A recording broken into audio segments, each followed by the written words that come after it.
మనకి ట్యూమర్ రకం ప్రకారం అంటే బెనైన్ ట్యూమర్ లేకపోతే క్యాన్సర్ ట్యూమర్ లేకపోతే మెటాస్టాటిక్ ట్యూమర్ ఆ ట్యూమర్ రకం ప్రకారం మనకి ఏజ్ అనేది ఓకే. యూజువలీ మనం చెప్పగలుగుతాం ఏ ఏజ్లో ఎక్కువ కామన్. ఓకే.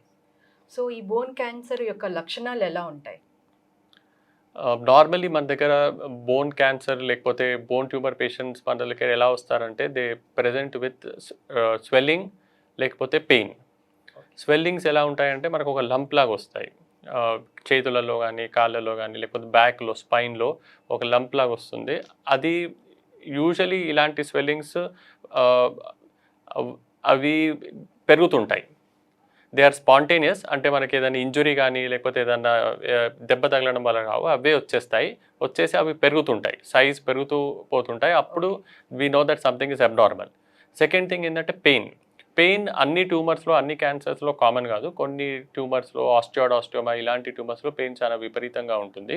జాయింట్ సెల్ ట్యూమర్లో కూడా ఒక స్టేజ్ దాటాక పెయిన్ చాలా విపరీతంగా ఉంటుంది. కానీ పెయిన్ ఈజ్ మన రెగ్యులర్ పెయిన్ కిల్లర్స్ తీసుకుంటే పెయిన్ తగ్గట్లేదు అనుకోండి, అప్పుడు వీ షుడ్ థింక్ దట్ ఏదో మనకి లోపల అబ్నార్మల్ జరుగుతుంది, పెయిన్ కిల్లర్స్ తీసుకున్నాక కూడా మనకి నొప్పి తగ్గట్లేదని.